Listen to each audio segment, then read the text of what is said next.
میں کچن میں کھڑی کھانا بنا رہی تھی جب اچانک ہی مجھے اپنی ساس کی آواز سنائی دی۔ میں بھاگتی ہوئی اس کے کمرے میں گئی کیونکہ میں جانتی تھی کہ اگر 1 منٹ کی بھی دیری کی تو شامت آ جائے گی۔ وہ تو ویسے بھی مجھے مارنے کے موقع ڈھونڈتی تھی۔ سامنے ہی ایک عورت بیٹھی ہوئی تھی جو بہت ہی غور سے میرے چہرے کی طرف دیکھ رہی تھی۔ اسے اس طرح سے خود کو دیکھتا پا کر میں سٹ پٹا گئی۔ آج سے پہلے میں نے اسے کبھی بھی نہیں دیکھا تھا، مگر وہ جس انداز سے مجھے دیکھ رہی تھی یوں لگ رہا تھا جیسے برسوں سے مجھے جانتی ہو۔ میری ساس بھی غصے سے مجھے گھور رہی تھی۔ اس نے ہاتھ کے اشارے سے مجھے اپنے پاس بلایا۔ میں چھوٹے چھوٹے قدم اٹھاتے ہوئے اس کے پاس چلی گئی۔ ابھی میں قریب کھڑی ہی ہوئی تھی کہ اس نے بازو سے پکڑ کر مجھے نیچے کی طرف دھکیلا اور میرے بالوں کو پکڑ کر زور زور سے کھینچنے لگی۔ میں اس سب کے لیے بالکل بھی تیار نہیں تھی۔ تکلیف کے مارے میرا برا حال تھا۔ خود کو اس کی گرفت سے چھڑوانے کی کوشش کر رہی تھی لیکن اس کی گرفت بہت مضبوط تھی۔ تجھے میں نے کتنی بار کہا ہے کہ باہر کی عورتوں کے ساتھ دوستیاں نہ رکھا کر، لیکن لگتا ہے کہ تجھے میری ایک بار کہی ہوئی بات سمجھ میں نہیں آتی۔ میں زور و شور سے نفی میں سر ہلانے لگی اور روتے ہوئے انہیں بتانے لگی کہ میں اس عورت کو نہیں جانتی، میں اسے پہلی بار دیکھ رہی ہوں، مگر میری ساس میری کوئی بھی بات سننے کے لیے تیار ہی نہیں تھی۔ نہ جانے اسے ایک دم سے کیا ہو گیا تھا۔ وہ اجنبی عورت جو کہ سامنے بیٹھی ہوئی تھی جلدی سے اٹھی اور بھاگتی ہوئی میرے پاس آئی۔ مجھے ساس کی گرفت سے چھڑاتے ہوئے اسے ڈانٹنے لگی اور کہنے لگی کہ تمہیں پتہ بھی ہے کہ تم ایک معصوم لڑکی پر کتنا بڑا ظلم کر رہی ہو۔ اگر اللہ تعالیٰ نے تمہیں اس کی سزا دے دی تو تم تباہ و برباد ہو جاؤ گی۔ اس کی بات سن کر میری ساس ہاتھ نچا نچا کر اسے باتیں سنانے لگی اور کہنے لگی کہ تجھے باتیں بتانے کی ضرورت نہیں ہے کہ کیا ٹھیک ہے اور کیا غلط، میں سب کچھ اچھے طریقے سے جانتی ہوں، اور جہاں تک اس نکمی کا سوال ہے تو اس پر تو میرا سب سے بڑا احسان یہ ہے کہ میں نے اسے اپنے گھر کی بہو بنا لیا ہے، ورنہ جیسے اس کے کرتوت تھے اسے تو کوئی منہ لگانا بھی پسند نہیں کرتا۔ میری ساس کے لہجے میں صرف اور صرف میرے لیے نفرت تھی۔ میں نہیں جانتی تھی کہ آخر میں نے ایسی کون سی خطا کر دی ہے کہ جس کی وجہ سے وہ مجھے اتنی بڑی سزا دے رہی ہیں۔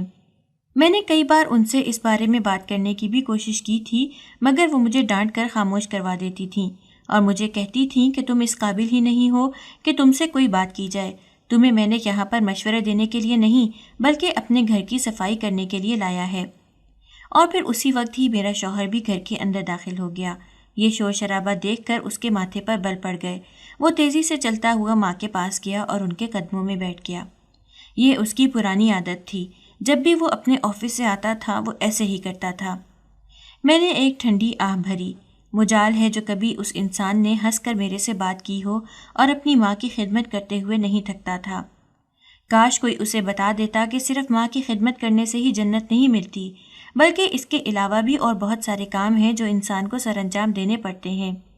اگر تو وہ شادی شدہ ہے تو اسے اپنی بیوی کے حقوق کا بھی خیال رکھنا پڑتا ہے، مگر یہ باتیں اگر میں اس کے سامنے کرنے کی جرت کرتی تو وہ میری زبان کھینچ لیتا۔ میں خاموشی اختیار کرنے کے علاوہ کچھ بھی نہیں کر سکتی تھی۔ معمول کے مطابق اس نے ماں کے قدموں میں بیٹھ کر سب سے پہلے ان سے ان کے دن کا حال پوچھا۔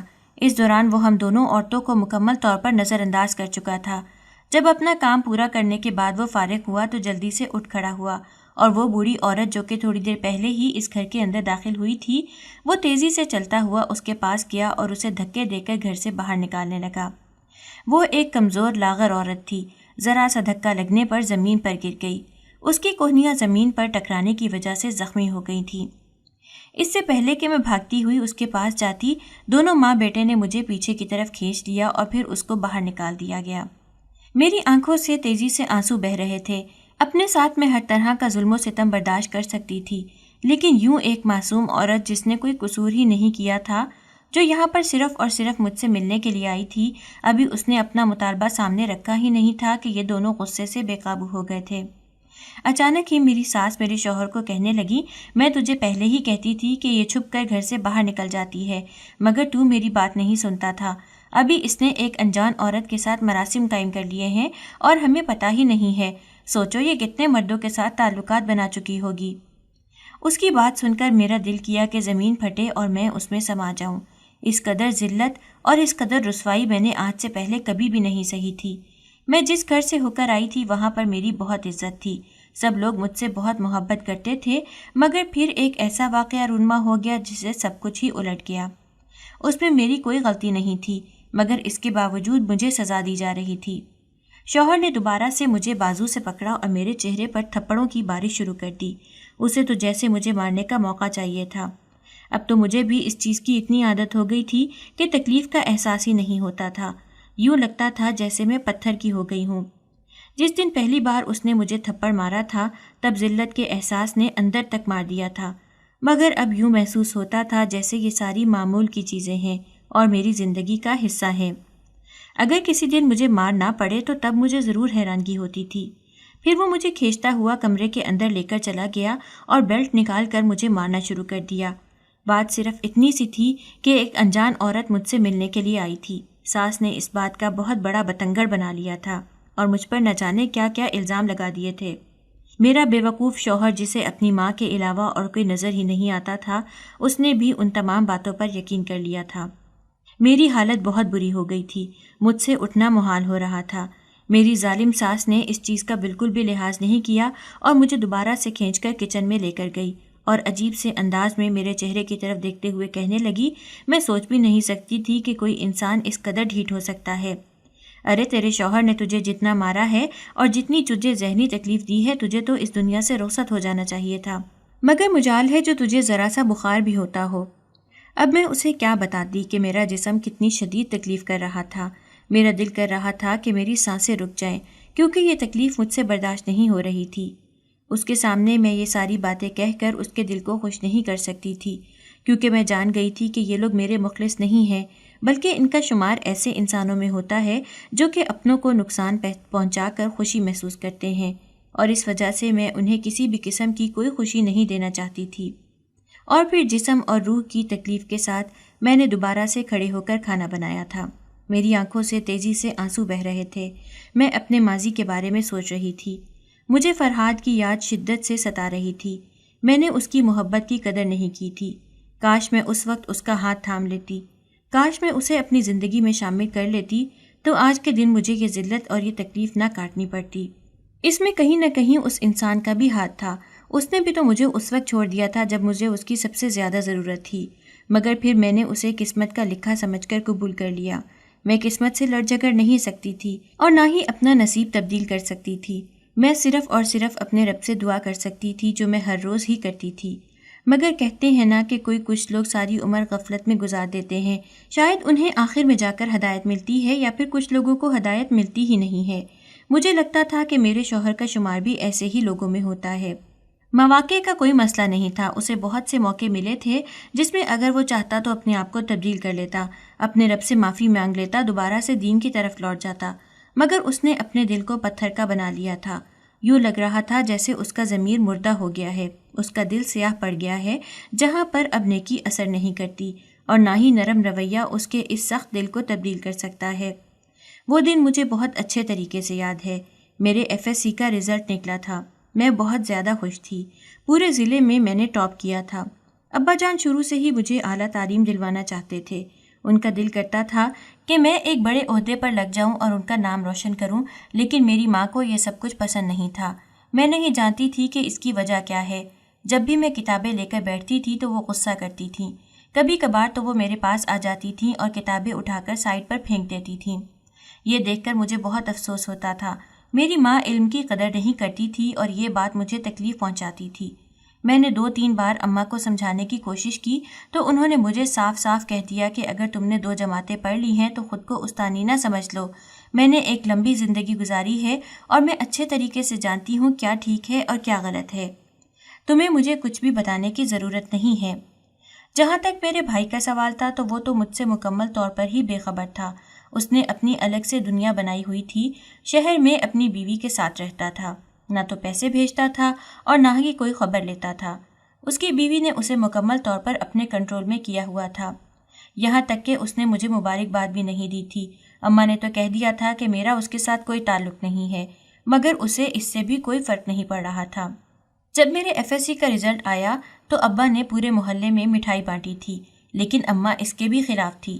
جب شام کو ابا گھر واپس آئے تو وہ اپنا سر دونوں ہاتھوں میں گرا کر بیٹھی ہوئی تھی۔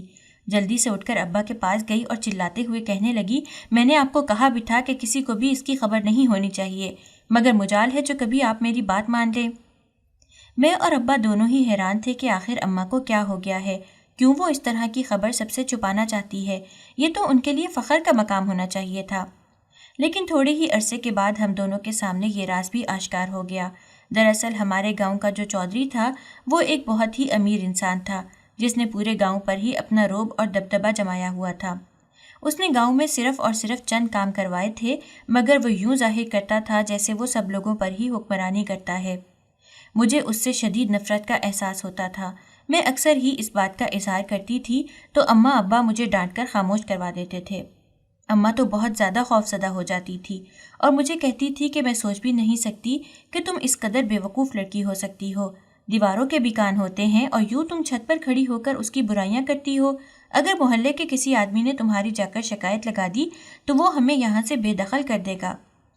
اماں کی بات سن کر میں چڑ جاتی تھی اور انہیں کہتی تھی کہ یہ زمین اس کی نہیں بلکہ ہماری اپنی ہے اور وہ ہمیں یہاں سے نہیں نکال سکتا۔ جب چودھری کو اس بات کا پتہ چلا کہ میں نے پورے ضلع میں ٹاپ کیا ہے تو وہ اگلے ہی دن ہمارے گھر میں چلا آیا۔ اسے دیکھ کر ماں بہت زیادہ خوفزدہ ہو گئی۔ وہ مجھے لے کر کمرے میں چلی گئیں اور مجھے سختی سے منع کیا، چاہے کچھ بھی ہو جائے تم نے کمرے سے باہر نہیں نکلنا۔ یہاں تک کہ تمہارا ابا بھی تمہیں بلانے کے لیے آ جائے تو تم نے صاف صاف انکار کر دینا ہے اور کہنا ہے کہ میری طبیعت خراب ہے۔ اماں کا پورا وجود خوف کی وجہ سے کانپ رہا تھا۔ ان کی حالت دیکھ کر مجھے بھی فکر ہو رہی تھی۔ میں نے انہیں کہا کہ آخر ایسا کیا ہو گیا ہے جو آپ اتنی زیادہ ڈر گئی ہیں؟ انہوں نے میرا بازو زور سے پکڑا اور اسے دبوچتے ہوئے کہا، کیونکہ جو انسان اس وقت ہمارے گھر میں آیا ہے وہ انسانیت کے جذبے سے مکمل طور پر عاری ہے، بلکہ وہ انسان کہلانے کے لائق ہی نہیں ہے۔ تھوڑی ہی دیر کے بعد جب ابا کمرے کے اندر داخل ہوئے اور مجھے اپنے ساتھ چلنے کے لیے کہا تو میں نے اماں کے کہنے کے مطابق فوراً انکار کر دیا۔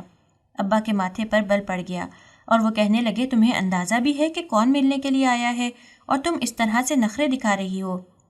آج سے پہلے میں نے کبھی بھی انہیں اس طرح سے غصے میں نہیں دیکھا تھا۔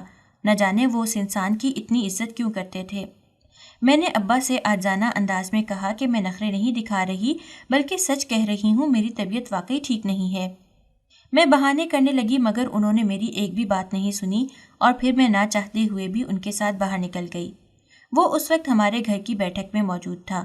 اماں نے جب مجھے دیکھا تو انہوں نے اپنا سر دونوں ہاتھوں میں گرا دیا۔ سامنے بیٹھا وہ انسان بہت غور سے میرے چہرے کی طرف دیکھ رہا تھا۔ مجھے اس سے گھن محسوس ہو رہی تھی۔ اس کے دیکھنے کا انداز مجھے شک میں مبتلا کر رہا تھا اور اب مجھے اندازہ ہو رہا تھا کہ اماں کیوں مجھے اس سے ملنے سے منع کر رہی تھی۔ وہ جلدی سے اٹھا اور چھوٹے چھوٹے قدم اٹھاتا ہوا میرے پاس آیا۔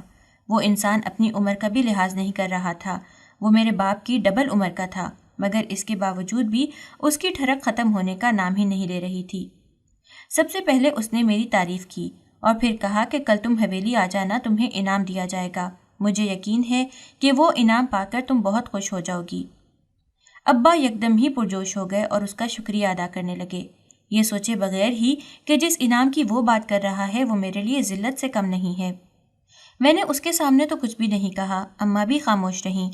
جب وہ اس گھر سے باہر نکل گیا تو وہ تیزی سے ابا کی طرف متوجہ ہوئیں اور انہیں ڈانٹتے ہوئے کہنے لگیں کہ آپ نے سوچ بھی کیسے لیا ہے کہ میں اپنی بیٹی کو اس حویلی میں جانے دوں گی؟ آپ نے سنا نہیں ہے کہ وہاں پر کس طرح کی واہیات حرکتیں کی جاتی ہیں؟ اس سے پہلے کہ اماں مزید کچھ کہتیں، ابا نے ہاتھ اٹھا کر انہیں خاموش رہنے کا اشارہ کیا۔ انہوں نے ڈانٹتے ہوئے کہا، مجھے سمجھ نہیں آتی کہ تمہارا دماغ میں کس طرح سے سیدھا کروں، تم نے اس میں خناس بھرا ہوا ہے۔ ارے تم ان لوگوں کی باتوں پر یقین کرتی ہو جو ہمارے چودھری سے نفرت کرتے ہیں۔ میں اس انسان کو بہت اچھے طریقے سے جانتا ہوں۔ یہ انسان غریبوں کے ساتھ بہت اچھے طریقے سے پیش آتا ہے۔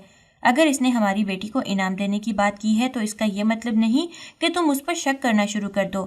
صاف ظاہر ہو رہا ہے کہ وہ ہماری بیٹی کی کامیابی سے خوش ہوا ہے۔ میں تو شکر ادا کر رہا ہوں کہ میں نے پورے گاؤں میں جا کر یہ خبر پھیلا دی تھی۔ ابا کو کافی دنوں سے پیسوں کی ضرورت تھی۔ وہ نیا بیج لانا چاہتے تھے مگر پیسے نہیں تھے اور نہ ہی کہیں سے بندوبست ہو رہا تھا۔ وہ اس وجہ سے خوش ہو گئے تھے کیونکہ جانتے تھے کہ چودھری اچھے خاصے پیسے دے گا اور پھر ان پیسوں سے وہ اپنی خواہش پوری کر لیں گے۔ کیونکہ بیٹے کی طرف سے انہیں کوئی امید نہیں تھی، اس نے صاف صاف انکار کر دیا تھا۔ اماں کا پریشانی سے برا حال تھا۔ رات کے وقت اچانک میری آنکھ کھلی تو میں نے دیکھا کہ وہ بے چینی سے صحن میں ٹہل رہی تھی۔ جب میں ان کے پاس گئی تو انہوں نے میرا بازو زور سے پکڑ لیا اور کہنے لگیں، تم میرا مشورہ مانو، کل صبح ہی یہاں سے اپنی خالہ کے گھر کے لیے نکل جاؤ، کیونکہ میں نہیں چاہتی کہ تم اس حویلی کے آس پاس بھی جاؤ۔ تمہیں نہیں پتا کہ میں نے کس طرح کے واقعات سن رکھے ہیں۔ ارے میری اپنی ایک دوست کی بیٹی تھی، اس کے ساتھ بھی اس ظالم انسان نے بہت برا کیا، وہ پاگل ہو گئی ہے، اتنی خوبصورت بچی کو اس نے تباہ و برباد کر کے رکھ دیا ہے۔ یہ کہہ کر امی پھوٹ پھوٹ کر رونے لگیں۔ اب مجھے سمجھ آ رہی تھی کہ کیوں امی مجھے کالج جانے سے منع کرتی تھیں، کیوں وہ مجھے گھر پر رکنے کا کہتی تھیں۔ اس کی وجہ یہ تھی کیونکہ اس گاؤں میں رہنے والے امیر لوگوں سے وہ گھبراتی تھیں۔ وہ جانتی تھیں کہ یہ لوگ اپنے سینے میں پتھر لیے بیٹھے ہوئے ہیں اور انہیں کسی کا بھی احساس نہیں ہے۔ غریبوں کو تو یہ نوچ کھاتے ہیں۔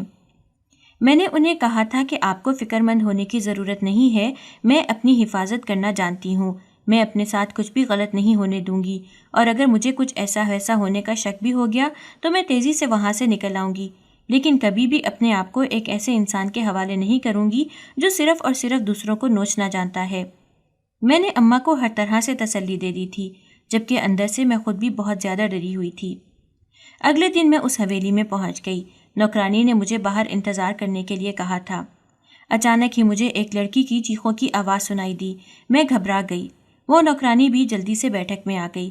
میں نے سوالیہ نظروں سے جب اس کے چہرے کی طرف دیکھا تو اس کے لبوں پر ایک بہت پیاری مسکراہٹ پھیلی۔ اس نے ہنستے ہوئے کہا کہ یہ تو کچھ بھی نہیں ہے، تمہیں تو اب اس کے علاوہ اور بھی بہت ساری چیزیں دیکھنے اور سننے کو ملیں گی۔ چونکہ تم اس حویلی میں قدم رکھ چکی ہو تو اس کا مطلب یہ ہے کہ اب تم ہم میں سے ہی ہو، تمہارے ساتھ بھی بہت جلد وہ سب کچھ ہوگا جو اس لڑکی کے ساتھ ہو رہا ہے۔ اس کی بات سن کر مجھے لگا کہ میرے قدموں کے نیچے سے زمین نکل گئی ہے۔ میں زور زور سے نفی میں سر ہلانے لگی۔ میں نے اسے کہا کہ تم یہ کس طرح کی باتیں کر رہی ہو؟ اس نے کوئی جواب نہیں دیا اور باہر نکل گئی، لیکن جانے سے پہلے وہ یہ کہنا نہیں بھولی تھی کہ یہاں پر بیٹھو اور ان نوازوں کو انجوائے کرو، تمہیں بہت خوشی ہوگی۔ جس کمرے سے وہ آوازیں سنائی دے رہی تھیں میں جلدی سے وہاں پر چلی گئی۔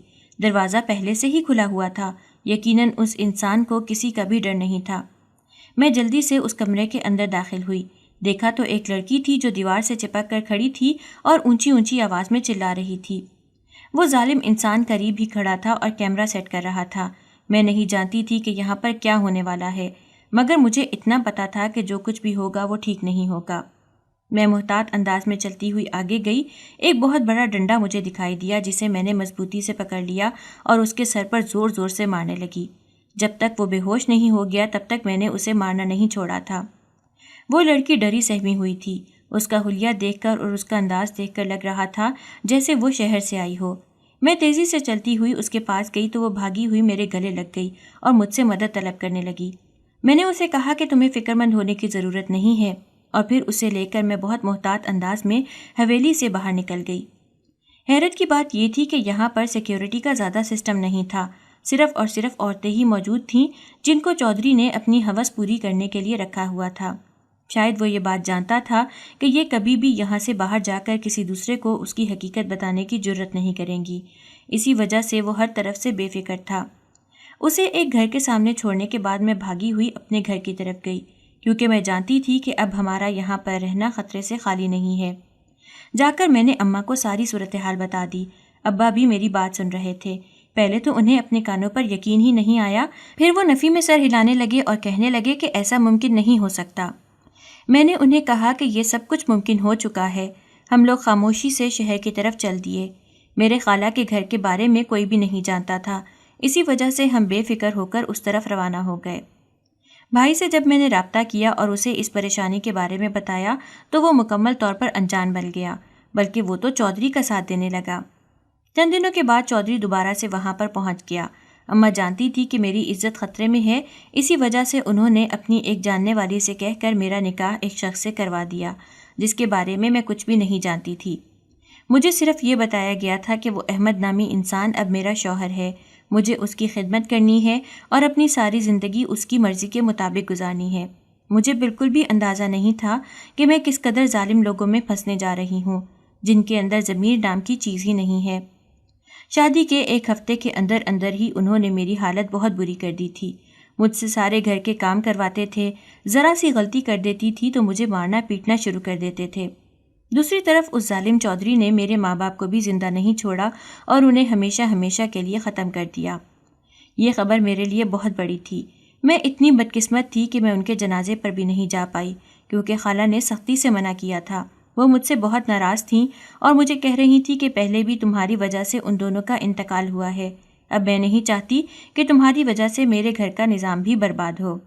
دراصل چودھری کے آدمی انہیں دھمکیاں دے رہے تھے۔ خالو جان نے پولیس میں رپورٹ کروائی تو ان کی جان تھوڑی سی چھوٹی، مگر وہ لوگ ابھی بھی کہہ رہے تھے کہ اگر انہوں نے مجھے ان کے گھر کے آس پاس بھی دیکھا تو وہ ان کو بھی تباہ و برباد کر کے رکھ دیں گے۔ یوں میرا میکا تو ختم ہو ہی گیا تھا۔ اب میرا کوئی رشتہ ایسا نہیں بچا تھا کہ میں جس کے پاس 2 گھڑی کے لیے جا سکتی یا اپنا دکھ درد ہلکا کر سکتی۔ بھائی بھابھی اپنے پاس آنے نہیں دیتے تھے اور پھر تھوڑے ہی عرصے کے بعد وہ یہ ملک چھوڑ کر ہی چلے گئے۔ جب میری ساس کو اس بارے میں پتہ چلا تو وہ قابو سے باہر ہو گئی۔ پہلے کبھی کبھار وہ مجھے کوئی نہ کوئی کام کروا دیتی تھیں یا پھر 2 بول نرمی کے بول دیتی تھیں، لیکن اب ایسا کچھ بھی نہیں تھا۔ اب تو اس نے اپنا اصل روپ دکھانا شروع کر دیا تھا۔ وہ کسی جلاد سے کم نہیں تھی۔ میرا شوہر بھی صرف اور صرف اپنی ضروریات پوری کرنے کے لیے ہی مجھے مخاطب کرتا تھا، اس کے علاوہ کبھی بھی اس نے مجھے پکارا نہیں تھا۔ میرے سامنے وہ دوسری عورتوں سے فون پر باتیں کرتا تھا اور ان کی تعریفیں کرتا تھا۔ میرا دل خون کے آنسو روتا۔ کم مائیگی کا احساس مجھے ایک لمحے کے لیے بھی چین نہیں لینے دیتا تھا۔ میں خود سے یہ سوال پوچھنے پر مجبور ہو جاتی تھی کہ آخر مجھ میں ایسی کون سی کمی ہے جو وہ دوسری عورتوں کی طرف متوجہ ہوتا ہے، مگر مجھے کبھی بھی اس کا کوئی جواب نہیں ملا تھا۔ اللہ تعالیٰ کا دیا ہوا میرے پاس سب کچھ تھا۔ میں خوبصورت بھی تھی، عقل مند بھی تھی اور سب سے بڑی بات یہ تھی کہ میں گھر کے کام کاج میں بھی طاق تھی۔ میں کردار کی بھی مضبوط تھی، مگر اس کے باوجود بھی مجھے ایک ایسا انسان ملا تھا جس کے لیے ایک ایسی لڑکی ہونی چاہیے تھی جو ایک وقت میں نہ جانے کتنے لڑکوں کے ساتھ تعلقات رکھتی ہو۔ اکثر ہی میرے دل میں اس کے لیے اس طرح کی ہی بددعا نکلتی تھی۔ میں تہجد میں اپنے رب کے سامنے گڑ گڑا کر روتی تھی اور اس سے انصاف مانگتی تھی، کیونکہ اب میری ہمت جواب دے چکی تھی، میرا صبر ختم ہو گیا تھا۔ میں مزید اس آزمائش میں اپنی زندگی گزارنے کے قابل نہیں بچی تھی۔ ذہنی سکون تھا جو تباہ ہو چکا تھا۔ خاندان میں سے کوئی بچا نہیں تھا اور جو لوگ میرے پاس موجود تھے انہیں میری قدر نہیں تھی۔ سب سے بڑا ستم تو یہ تھا کہ یہ لوگ مجھے محلے کے بھی کسی آدمی یا کسی بھی عورت کے ساتھ کسی قسم کا کوئی تعلق رکھنے کی اجازت نہیں دیتے تھے۔ اگر میں غلطی سے کسی عورت سے بات کر لیتی تھی تو میری شامت آ جاتی تھی۔ ساس مجھے پیٹنا شروع کر دیتی تھیں اور شوہر کا رویہ بھی ایسا ہی ہوتا تھا۔ پچھلے کچھ دنوں سے میں گھر میں ایک عجیب و غریب چیز محسوس کر رہی تھی۔ وہ یہ تھی کہ میری ساس اب ایک کمرے میں جا کر بند ہو جاتی تھی اور نہ جانے کتنی دیر کے بعد باہر نکلتی تھی۔ جب تک وہ کمرے کے اندر رہتی تھی تب تک اندر سے عجیب و غریب آوازیں آتی رہتی تھیں جن سے مجھے بہت خوف محسوس ہوتا تھا۔ ایک دن ڈرتے ڈرتے اپنی ساس سے اس بارے میں پوچھنے کی کوشش کی تو وہ بھی پریشان ہو گئی اور مجھ سے بے چینی سے پوچھنے لگی، کیا تمہیں وہ آوازیں صاف صاف سنائی دیتی ہیں؟ میں نے زور و شور سے ہاں میں سر ہلا دیا۔ ان کے چہرے پر ایک سایہ آ کر لہرایا تھا۔ وہ بے چینی سے اپنے چہرے پر ہاتھ پھیرنے لگیں، یوں لگ رہا تھا جیسے ان کا کوئی پول کھل گیا ہو۔ میں نے ان سے پوچھا، کیا ہوا ہے، کوئی پریشانی کی بات ہے؟ تو میری بات کا انہوں نے تیزی سے نفی میں سر ہلا کر جواب دیا اور کہا، نہیں، ایسی کوئی بات نہیں ہے، تمہارے لیے بہتر یہی ہے کہ تم اپنے کام سے کام رکھو، میرے معاملات میں دخل اندازی نہ کرو۔ یہ کہہ کر ان کا لہجہ دوبارہ سے تبدیل ہو گیا اور 1 منٹ کے اندر اندر انہوں نے مجھے 2 کوڑی کا کر دیا۔ میں بھی خاموش ہو گئی، جانتی تھی کہ بحث کا کوئی فائدہ نہیں ہے کیونکہ یہ عورت میری بات سننے کے لیے تیار ہی نہیں ہوگی۔ ان دنوں روز رات کو گھر میں کچھ لوگ آتے تھے جو میری ساس کے کمرے میں چلے جاتے تھے۔ شوہر بھی ان کے ساتھ ہی موجود ہوتا تھا۔ نہ جانے وہ اندر کیا کرتے تھے، مجھے کچھ بھی نہیں پتا تھا۔ میں تو اپنی زندگی کے بدلتے ہوئے حالات دیکھ کر حیران ہو رہی تھی۔ ہر روز ہی کچھ نہ کچھ نیا دیکھنے کو ملتا تھا۔ وہ عورت جس کو انہوں نے دھکے دے کر گھر سے باہر نکالا تھا وہ دوبارہ سے ایک دن میرے گھر آ گئی۔ اس دن خوش قسمتی یہ تھی کہ ساس موجود نہیں تھیں۔ میں اسے دیکھ کر بے چین ہو گئی کیونکہ اس کو لے کر ہزاروں طرح کے سوالات میرے ذہن میں جنم لے چکے تھے۔ میں دل ہی دل میں یہی سوچ رہی تھی کہ ہو سکتا ہے یہ میری کوئی رشتہ دار ہو۔ اگر ایسا ہو جاتا تو میری زندگی سنور جاتی، میں ضرور اس سے مدد طلب کرتی اور اس جہنم سے نکل جاتی، کیونکہ میں اس وقت تک اپنے شوہر کو نہیں چھوڑ سکتی تھی جب تک کہ مجھے کوئی محفوظ ٹھکانہ نہیں مل جاتا تھا۔ میں اس دنیا کو بہت اچھے طریقے سے پہچان گئی تھی۔ جگہ جگہ پر بھیڑیے موجود تھے۔ شوہر بلا شبہ ایک وحشی درندہ تھا، لیکن اس کے باوجود اس کے گھر میں میری عزت محفوظ تھی۔ اگر یہاں سے 2 قدم باہر نکالتی تو نہ جانے کتنے ہاتھ میری طرف بڑھتے اور کتنی نظریں میری طرف اٹھتیں۔ وہ ساری چیزیں میں برداشت نہیں کر سکتی تھی۔ اسی وجہ سے مجھے سوچ سمجھ کر قدم اٹھانا تھا اور ایک اچھے موقع کا انتظار کرنا تھا۔ وہ عورت جلدی سے گھر کے اندر داخل ہوئی اور میرے ہاتھ پکڑ کر پھوٹ پھوٹ کر رونے لگی۔ اسے اس طرح سے روتا دیکھ کر میں پریشان ہو گئی۔ میں نے ان سے پوچھا کہ کیا ہو گیا ہے، آپ اس طرح سے کیوں رو رہی ہیں؟ مجھے اپنی فکر ہونے لگی تھی کہ کہیں مجھ سے تو کوئی ایسی غلطی نہیں ہو گئی جس کے بارے میں مجھے پتہ نہیں ہے اور میں نے جانے انجانے میں ایک عورت کا دل دکھایا ہے۔ دوسروں کا دل دکھانے سے مجھے بہت خوف محسوس ہوتا تھا۔ میں لوگوں کی بددعاؤں سے ڈرتی تھی اور جانتی تھی کہ کسی کی ایک آہ آپ کی زندگی برباد کرنے کا حکم رکھتی ہے۔ اس نے زور و شور سے نفی میں سر ہلایا اور بولی، نہیں، تم سے کوئی غلطی نہیں ہوئی، بلکہ تم تو میری پیاری بچی ہو جس نے مجھ پر ایک بہت بڑا احسان کیا ہے۔ مجھے سمجھ نہیں آ رہی کہ میں کیسے تمہارے اس احسان کا بدلہ چکاؤں۔ یہ کہہ کر اس نے مجھے گلے سے لگا لیا اور دوبارہ سے رونے لگی۔ نہ وہ خاموش ہو رہی تھی اور نہ ہی مجھے کھل کر کوئی بات بتا رہی تھی۔ تجسس کے مارے میری حالت بری ہو گئی تھی۔ دوسری طرف مجھے یہ بھی خوف تھا کہ کہیں میرا شوہر یا ساس گھر کے اندر داخل نہ ہو جائے۔ یکدم ہی اس کی طبیعت خراب ہونے لگی۔ وہ گہرے گہرے سانس لینے لگی۔ مجھے شدت سے کچھ غلط ہونے کا احساس ہوا۔ میں نے اس کا ہاتھ پکڑا اور اسے تیزی سے گھر کے اندر لے کر چلی گئی۔ لیکن یہ سب کافی نہیں تھا، اس کی حالت بہت زیادہ بگڑ چکی تھی۔ اسے ہسپتال لے کر جانے کی نوبت آ گئی تھی۔ مجھے لگ رہا تھا کہ اگر اسے تھوڑی دیر تک ہسپتال نہ پہنچایا گیا اور اسے سانس نہ دی گئی تو یہ اس دنیا سے کوچ کر جائے گی، اور اگر وہ میرے گھر میں فوت ہو جاتی تو مجھ پر بھی الزام لگ سکتا تھا۔ میں نے جلدی سے کال کر کے ایمبولینس منگوا لی اور پھر اس کے ساتھ ہی مجبوراً ہسپتال چلی گئی۔ تقریباً 2 گھنٹوں کے بعد اس کی حالت سنبھل گئی تھی، مگر وہ دوائیوں کے زیر اثر تھی اور بے ہوش تھی۔ مجھے اب شدت سے خوف محسوس ہو رہا تھا اور اپنی ساس کا خیال ستائے جا رہا تھا، نہ جانے وہ میرے ساتھ کیا سلوک رکھے گی۔ میں بے چینی سے وہاں پر ٹہل رہی تھی کہ اچانک ہی مجھے اپنے نام کی پکار سنائی دی۔ میں نے گردن پھیر کر دیکھا تو وہاں پر ایک بہت ہی خوبصورت نوجوان کھڑا تھا۔ اس سے پہلے میں نے اتنا پرکشش نوجوان اپنی ساری زندگی میں نہیں دیکھا تھا۔ وہ مسکراتی ہوئی نظروں سے مجھے دیکھے جا رہا تھا۔ محترم، آپ کون ہیں؟ میں نے اس سے پوچھا تو وہ چھوٹے چھوٹے قدم اٹھاتا ہوا میرے پاس آ گیا اور مجھے کہنے لگا، ہم آپ کے بہت بڑے احسان مند ہیں، سمجھ نہیں آ رہی کہ آپ کا یہ احسان کیسے چکائیں۔ پہلے وہ عورت اور اب یہ انسان، نہ جانے یہ کون سے لوگ تھے جو یوں میری زندگی میں اچانک نازل ہو گئے تھے۔ نہ تو میں انہیں جانتی تھی اور نہ ہی کبھی اپنے گھر والوں سے ان کے بارے میں کچھ سنا تھا۔ میرے ماتھے پر بل پڑ گئے، کیونکہ مجھے لگا تھا کہ شاید وہ اسی طرح ہی کوئی لوکل آدمی ہے جو مجھ سے فلرٹ کرنے کے لیے آ گیا ہے۔ جب میں نے اسے ڈانٹا تو وہ کانوں کو ہاتھ لگا کر کہنے لگا، توبہ توبہ، آپ مجھے غلط انسان سمجھ رہی ہیں، میں ایسا ویسا لڑکا بالکل بھی نہیں ہوں، بلکہ میں تو اس احسان کی بات کر رہا ہوں جو آپ نے میری ماں کو ہسپتال پہنچا کر مجھ پر کیا ہے۔ میں نے ایک گہری سانس لی تو یقیناً اندر جو عورت موجود تھی وہ اس کی ماں تھی۔ میں نے اس سے پوچھا کہ وہ 2-3 بار مجھ سے ملنے کی کوشش کر چکی ہیں، کیا آپ جانتے ہیں کہ وہ مجھ سے کیا بات کرنا چاہتی ہیں؟ ہر بار ہی وہ مجھے کچھ نہ کچھ بتانے کی کوشش کرتی ہیں، لیکن معاملات خراب ہو جاتے ہیں اور بات ادھوری رہ جاتی ہے۔ ابھی بھی وہ اندر بے ہوش ہیں۔ میں نے ابھی بات مکمل نہیں کی تھی کہ اس نے میری بات کاٹ دی اور کہنے لگا، جب وہ ہوش میں آ جائیں گی تب وہ خود ہی آپ کو بتا دیں گی، میں اس بارے میں کچھ بھی نہیں جانتا۔ میں نے سوچا کہ نہ جانے اسے ہوش میں آنے میں کتنی دیر لگے گی۔ میرا کام تھا اسے ہسپتال تک پہنچانا، جو میں نے کر دیا تھا۔ اب مجھے واپسی کی فکر ستا رہی تھی۔ اس انسان نے مجھے محلے سے تھوڑے ہی فاصلے پر ڈراپ کر دیا۔ میں نے اسے یہاں پر گاڑی روکنے کے لیے کہا تھا۔ خدا کا شکر تھا کہ ابھی تک وہ دونوں گھر واپس نہیں آئے تھے، نہ جانے وہ کہاں پر چلے گئے تھے۔ ان کی بھی حرکتیں مشکوک تھیں، مگر مجھے اب ان سے کوئی فرق نہیں پڑتا تھا۔ میں بے چینی سے صحن میں ہی بیٹھی ہوئی تھی اور اس عورت کے بارے میں سوچ رہی تھی کہ اچانک ہی دروازے پر دستک ہوئی۔ میں نے جلدی سے جا کر دروازہ کھولا۔ مجھے لگا کہ ساس واپس آ گئی ہوں گی، لیکن وہاں پر ایک فقیرنی کھڑی تھی۔ اس کی حالت بہت بری تھی، وہ بہت بھوکی لگ رہی تھی اور لڑکھڑا کر چل رہی تھی۔ مجھے اپنے گھر کی طرف سے اجازت نہیں تھی کہ میں فقیرنیوں کے لیے دروازہ کھولوں۔ میری ساس ان لوگوں کو بالکل بھی پسند نہیں کرتی تھی اور اپنی ساس کی یہ عادت مجھے پسند نہیں تھی۔ ایک لمحے کے لیے میرے دل میں آیا کہ میں دروازہ بند کر دیتی ہوں، لیکن پھر دوسرے ہی لمحے مجھے اس پر ترس آ گیا۔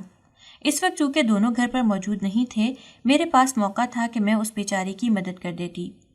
میں نے جب اسے گھر کے اندر داخل ہونے کے لیے کہا تو اس نے زور و شور سے نفی میں سر ہلا دیا اور مجھے بولی کہ صرف اور صرف کھانے کے لیے ایک روٹی دے دو۔ وہ اللہ کے نام پر روٹی مانگ رہی تھی۔ میں جلدی سے اندر گئی اور اس کے لیے روٹی لے کر آ گئی۔ اس نے سب سے پہلے اللہ کا شکر ادا کیا اور پھر بولی کہ جس اللہ کے نام پر تم نے مجھے روٹی دی ہے وہ اللہ تعالیٰ تمہاری ضرور مدد کرے گا۔ میں نے بے ساختہ آمین کہا۔ میں نے اسے کہا کہ میری زندگی میں بہت سی مشکلات ہیں، دعا کریں کہ یہ مشکلیں ختم ہو جائیں۔ میں ایک دلدل میں پھنسی ہوئی ہوں، بس کسی طرح سے اس دلدل سے نکل جاؤں۔ میری بات سن کر وہ مسکرا دی اور کہنے لگی، تم اس دلدل سے نکل چکی ہو، اب ان لوگوں کا وقت ختم ہو گیا ہے، اب تمہارا وقت شروع ہوگا، اللہ تعالیٰ تمہاری ضرور مدد کرے گا۔ یہ کہتے کہتے وہ وہاں سے چلی گئی۔ میرے دل کو بھی یکدم ہی سکون ملا تھا۔ اپنے دل کی بدلتی ہوئی کیفیت دیکھ کر میں خود بخود حیران ہو گئی تھی۔ جو میری بے چینی تھی وہ بھی ختم ہو گئی تھی۔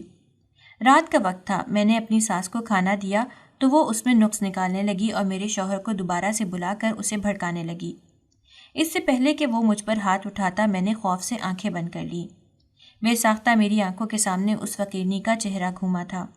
اسی وقت ہی گھر کا دروازہ ایک زوردار آواز سے کھلا اور پولیس گھر کے اندر داخل ہو گئی۔ میرے دیکھتے ہی دیکھتے وہ ساس اور شوہر دونوں کو اپنے ساتھ لے کر چلی گئی۔ مجھے پتہ چلا تھا کہ دونوں سفلی عمل کرتے تھے۔ انہوں نے نہ جانے کتنے لوگوں کی زندگیاں برباد کر دی ہیں۔ اب مجھ پر یہ راز آشکار ہوا تھا کہ جن لوگوں کو وہ اپنے ساتھ اس گھر میں لے کر آتے تھے، دراصل وہ ان کے کلائنٹ ہوتے تھے جن کا وہ کام کرتے تھے اور ان سے ایک موٹی رقم لے لیتے تھے۔ یہ ساری معلومات اس عورت نے ہی نکلوائی تھیں جو کافی عرصے سے مجھ سے ملنا چاہتی تھی، اور وہ عورت کوئی اور نہیں بلکہ اس معصوم لڑکی کی ماں تھی جسے میں نے چودھری کے چنگل سے باہر نکالا تھا۔ وہ میری بہت شکر گزار تھیں۔ اس نے بڑی مشکل سے مجھ تک رسائی حاصل کی تھی۔ اپنے بھائی کے پاس تو میں جا نہیں سکتی تھی کیونکہ وہ ملک چھوڑ کر اپنی بیگم کے ساتھ چلا گیا تھا۔ اب میرے پاس صرف اور صرف ایک ہی راستہ تھا کہ میں اس عورت کے ساتھ اس کے گھر چلی جاؤں۔ میری عدت جیسے ہی مکمل ہوئی اس نے اپنے خوبرو نوجوان بیٹے کے ساتھ میری شادی کرنے کا فیصلہ کیا۔ مجھے یہ سب کچھ ٹھیک نہیں لگ رہا تھا۔ مجھے لگ رہا تھا کہ اس انسان کے ساتھ زیادتی ہو رہی ہے۔ جب میں نے اپنے خیالات کا اظہار اس عورت کے سامنے کیا تو وہ مسکرانے لگی اور کہنے لگی، کسی کے ساتھ کوئی زیادتی نہیں ہو رہی۔ جہاں تک میرے بیٹے کا سوال ہے تو اس نے بھی پہلے ایک شادی کی تھی لیکن زیادہ عرصے تک نہیں چل سکی۔ اس کی بیوی اس کے ساتھ رہنا ہی نہیں چاہتی تھی، وہ کسی اور سے محبت کرتی تھی جس کی وجہ سے اس نے اسے مجبوراً چھوڑ دیا۔ کافی عرصے کے بعد اسے دوبارہ کسی سے محبت ہوئی ہے اور وہ عورت کوئی اور نہیں بلکہ تم ہو۔ مجھے یقین ہے کہ وہ تمہارا بہت خیال رکھے گا۔ تمہاری زندگی میں جتنی بھی کمیاں ہیں وہ ان سب کو پورا کر دے گا۔ تمہاری زندگی کو وہ خوشیوں سے بھر دے گا۔ صرف اور صرف ایک بار میرے بیٹے کو موقع دو۔ میں اس پر اپنے رب کا جتنا بھی شکر ادا کرتی کم تھا۔ بلا شبہ ہر مشکل کے بعد آسانی ہوتی ہے۔ میں نے مسکراتے ہوئے ہاں کر دی اور ایک ہفتے کے اندر اندر میرا اس کے ساتھ سادگی سے نکاح ہو گیا۔ وہ بہت ہی اچھا شوہر ثابت ہوا تھا۔ اس نے مجھے عزت دی تھی اور وہ محبت دی تھی جس کا میں نے ہمیشہ سے خواب دیکھا تھا۔ میرے سارے زخم بھر گئے تھے۔ اب میری زندگی میں صرف اور صرف سکون تھا اور خوشیاں تھیں۔ 1 سال کے بعد اللہ تعالیٰ نے مجھے ایک بہت ہی خوبصورت بیٹے سے نوازا جس سے میری زندگی مکمل ہو گئی۔